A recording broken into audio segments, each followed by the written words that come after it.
class. Just Ms. Zeaton coming to you again, missing you, wishing we could be together.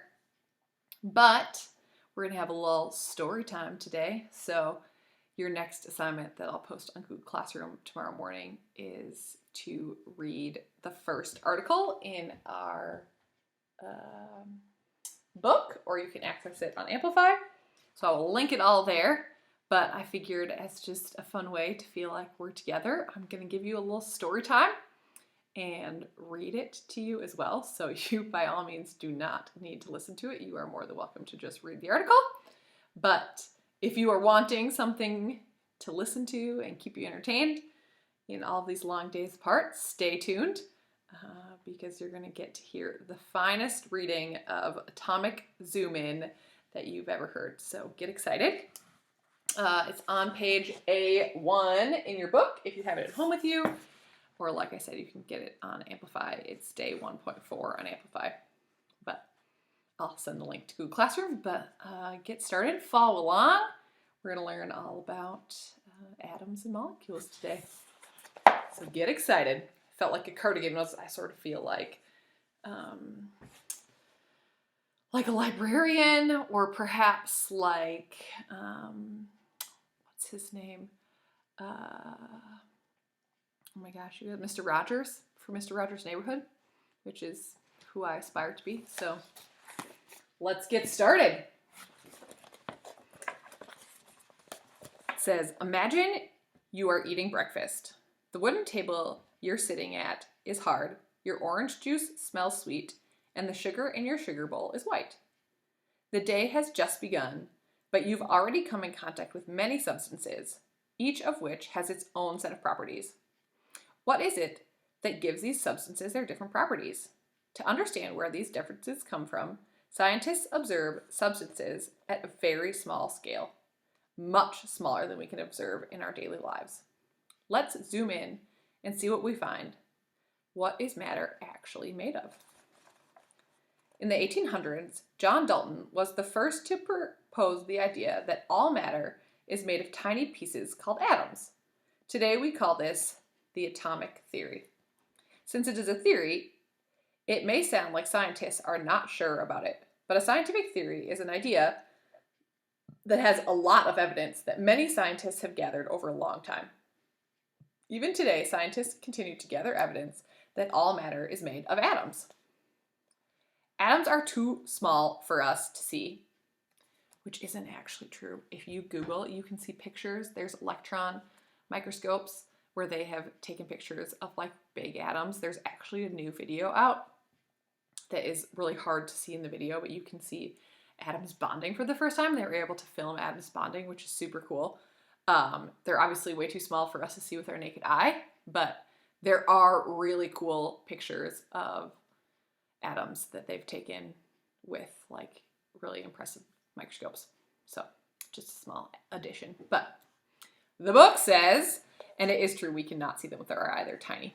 Atoms are too small for us to see, but scientists currently know of 118 different types of atoms in the universe, including oxygen, carbon, silver, and gold. Every substance is made of a unique combination of atoms. Substances can be made of just one type of atom, or of a specific group of atoms that repeat over and over. Chemists represent these groups of atoms using chemical letters.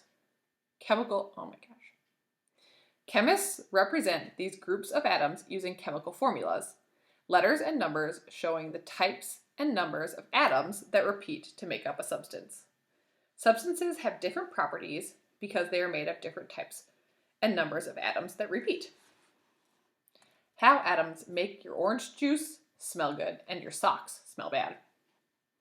Have you ever noticed how good orange juice smells when you pour yourself a glass? You may be surprised to learn that for many brands of orange juice, the aroma is added. Orange juice is often kept in big tanks for a time before it is packaged and shipped. The juice needs to be processed in order to keep it from spoiling. This processing can cause the pleasant orange scent and flavor to fade. To address this problem, chemists add a substance that makes the packaged juice smell and taste like fresh squeezed oranges. The substance is called ethyl butyrate.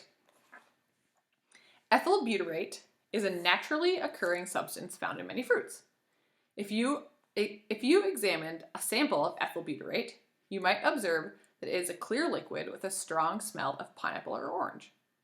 It has a chemical formula of C6H12O2, which means it is always made of groups of 6 carbon atoms, 12 hydrogen atoms, and 2 oxygen atoms.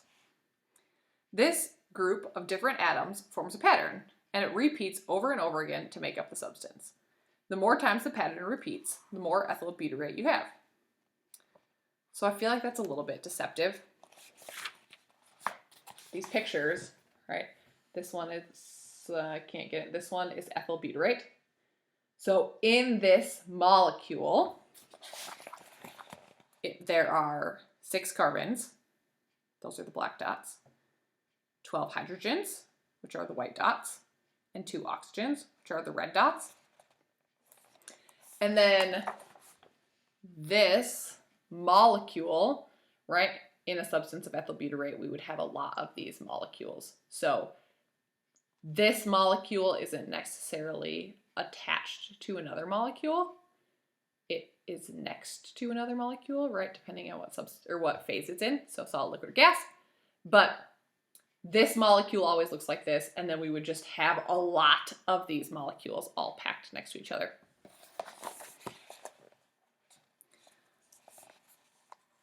Then we'll continue.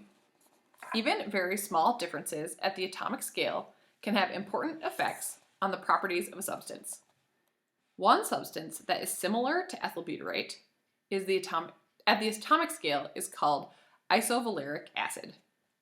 If you were to observe the properties of isovaleric acid, you would see that it is also a colorless liquid, but you would never get it confused with ethyl butyrate. Why? Instead of pleasant smelling citrus, you would smell something similar to sweaty gym socks. Gross. Why do these two like that they add that in? It is gross. No one wants to smell your socks.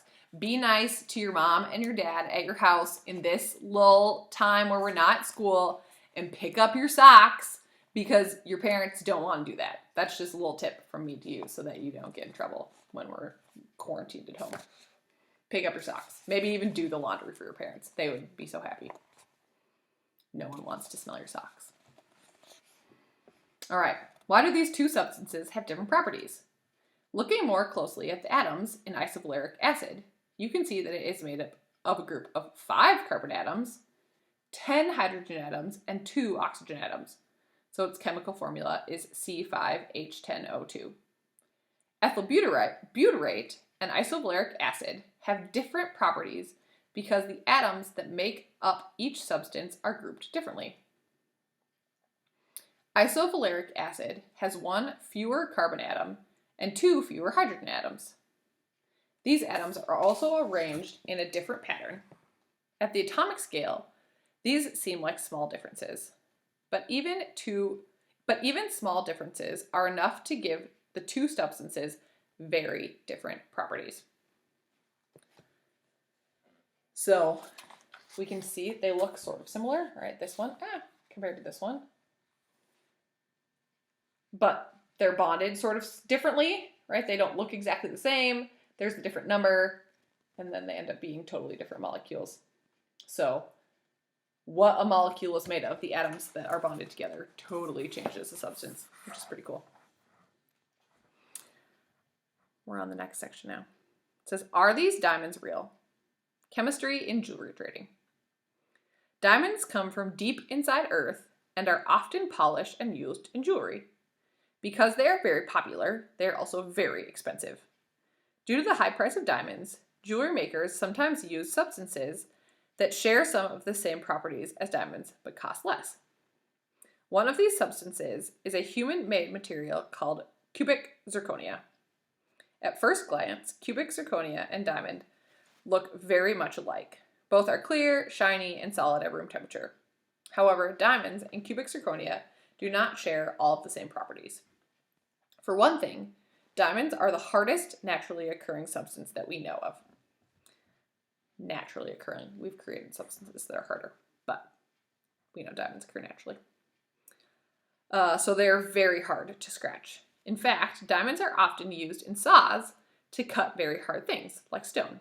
So they put them on like the edge of a saw. You can have a diamond bladed saw, and then it like will never dull because they're really hard, and then it helps grind things like stones, which is super cool. Cubic zirconia is not as hard as diamonds. It can be scratched easily and isn't nearly hard enough to cut through stone. Diamond and cubic zirconia are also different in other ways, such as melting point. Melting point, we know what that is, right? Diamond and cubic zirconia have different properties because they are made of different atoms. Diamond is made of carbon atoms packed together tightly, and its chemical formula is a single letter C, which stands for carbon. It's not just one carbon atom though, right? It's just a bunch of repeating carbon atoms. So depending on how big the diamond is, that just depends on how many carbon atoms there are. So we don't write it out because we don't know how big the diamond is, so we just know it's a repeating C over and over and over again. But obviously just depending on how big the diamond is, that depends on how many carbon atoms are packed together. Diamond is always made of carbon atoms stuck together in a repeating pattern. Cubic zirconia is made of groups of one zirconium atom and two oxygen atoms. Its chemical formula is ZrO2. This atom group repeats to make up a cubic zirconia gemstone. If a gemstone is made of atoms other than carbon, chemists can tell that it isn't a real diamond.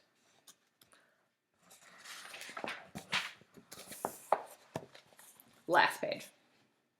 Substances are made of atoms or groups of atoms that repeat.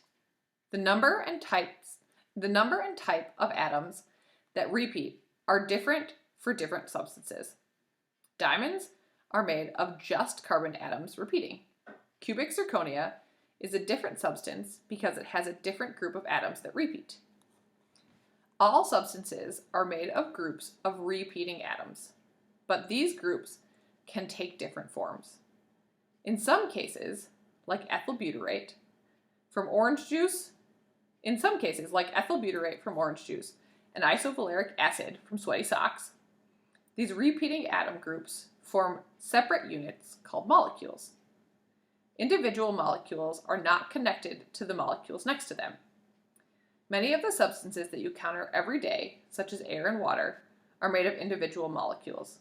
And other cases, like cubic zirconia and diamond, these repeating atom groups link together to form large networks known as extended structures. In extended structures, the atom groups repeat over and over again with all of the atoms connected to their neighbors. Besides diamond and cubic zirconia, there are many other substances made of atoms that form extended structures, such as graphite, metal, and even salt crystals. However, whether they form individual molecules or extended structures, atoms are the basic ingredients that make up every substance and determine its specific properties. Differences at the atomic scale are what make substances look, smell, and feel the way they do. The end. If you still want to read it, you can. And you definitely didn't have to listen to me read it. But if you did, like I said, you guys, subscribe. There's a link below. Subscribe to my channel. Like it. I don't know what else you do. Comment. Give me something good. I'm trying to become YouTube famous. So like and subscribe below.